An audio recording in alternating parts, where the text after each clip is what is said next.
When you're playing Geometry Dash for the first time, you unintentionally put yourself in a position where you're encountering something for the first time. This can range from game modes and portals, all the way up to camera movements later down the line. Some gameplay changes are quite easy to understand, such as when Time Machine first came out with update 1.1 with the mirror portal, where you understood what was happening the second you went through it. Although the same can't be said for one of the portals in the game, and that's the mini portal. In today's episode, we're going to be taking a look at how RobTop introduced mini gameplay flawlessly with the addition of Clutterfunk. Clutterfunk starts off with a fiery red background, swords that try and kill you straight away, and already hitting you with reverse gameplay. We gotta remember, things like this are only possible due to the level being rated insane, which allows for more gameplay opportunities to open up. If RobTop was to try and introduce mini gameplay on a rating such as normal, for example, this is what that gameplay would have to look like.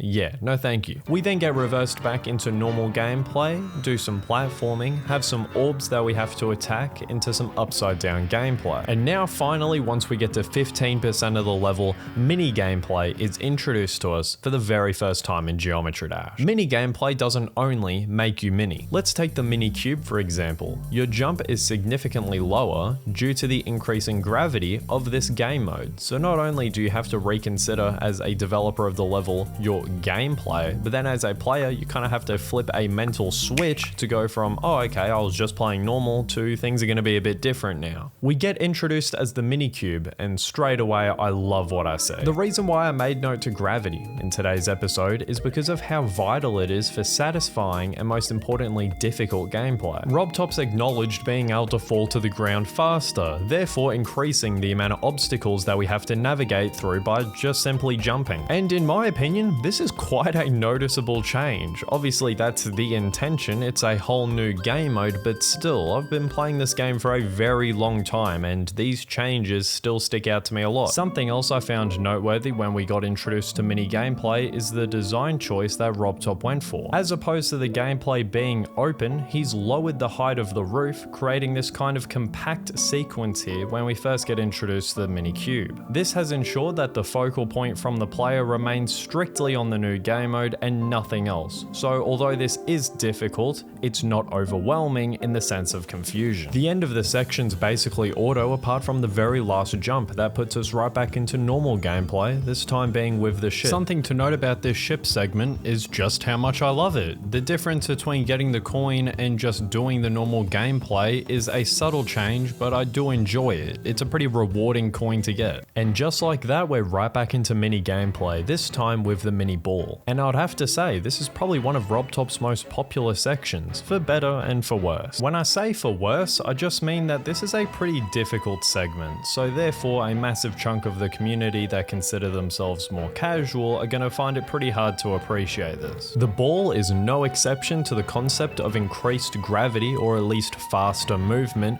for these game modes. Therefore, RobTop has created one of his best segments in any of his levels, at least in my opinion. The pacing on this segment is absolutely ridiculous. We have upside down portals that are going to move us around. We have enhanced movement because he's included upside down orbs and just normal orbs. And then this is mixed in with very satisfying gameplay. It's good to see RobTop continuously use this design choice of these platforms are safe or this is where I want you to go. We saw the same design choice in Electroman Adventures, which is a level that we've recently discussed. We've touched on how the mini portal can enhance gameplay by making it more difficult, and this is once again, just in this level alone, another great example of that. Before the gameplay even begins, take a look. We're missing something. We are about to go into mini ship gameplay for the very first time, just after being introduced to the mini ball for the very first time. And the best part is, that's not it. This will be a continuous factor when it comes to any single time you play Clutterfunk or you just see similar implemented gameplay when it comes to online level. Because yeah, the better you get at the game, the less challenging this is. But this is a very awkward transition for a lot of players. We leave leave that mini ball section by pressing on these 3 orbs. As you would have guessed, gravity is once again a massive factor when it comes to, this time, mini ship gameplay. And RobTop once again realized that he really needs to force you to be comfortable with the mini gameplay, so then he prolongs this segment for a decent amount of time. Although we had to eventually go back into normal gameplay, so this time we're going upside down and back into normal gameplay with the normal ship. I think once again we need to bring mention to RobTop's creativity despite being in 1.4. Subtle touches such as the background color corresponding to the gravity that you're on courtesy of these portals is a nice change. Now this section I imagine as the earlier ball section that we saw with the mini ball, although transformed into cube gameplay, and once again I think that RobTop does a stellar job here. We leave that normal ship segment by transitioning into mini cube gameplay, and RobTop does everything in his power to make this one of his more difficult sections in his catalog. Mini gameplay needs to mesh with normal gameplay almost flawlessly. We can't have this brand new game mode come off as a gimmick, we needed to enhance the enjoyability of playing Geometry Dash. RobTop showcases his understanding of this by making sure that the gameplay is refreshing at all times. The difficulty is noticeably an increase, and so is the enjoyability of the level. Considering that we're all the way back in Geometry Dash 1.4, this is an absolute masterclass by RobTop here, captivating the player by increasing the difficulty in such fashion, considering that we've only been able to use game modes for the most part to do so,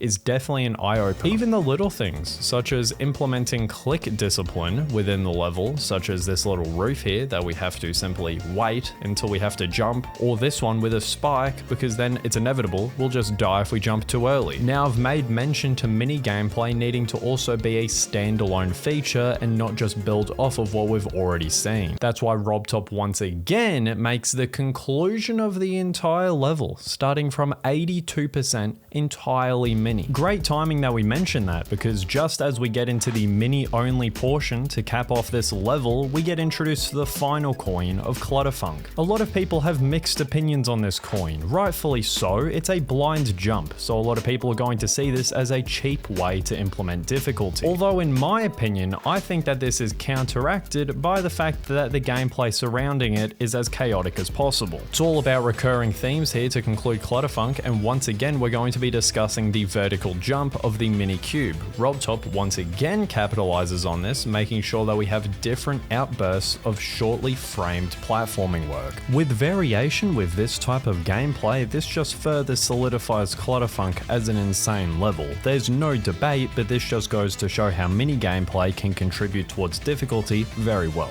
Constantly switching between very consistent platforms to somewhat different orb gameplay makes the ending absolutely chaotic. And to cap off Clutterfunk, it's quite unique. If you look at all of RobTop's levels, they end in similar fashion. However, when it comes to Clutterfunk, we end by falling down this long staircase.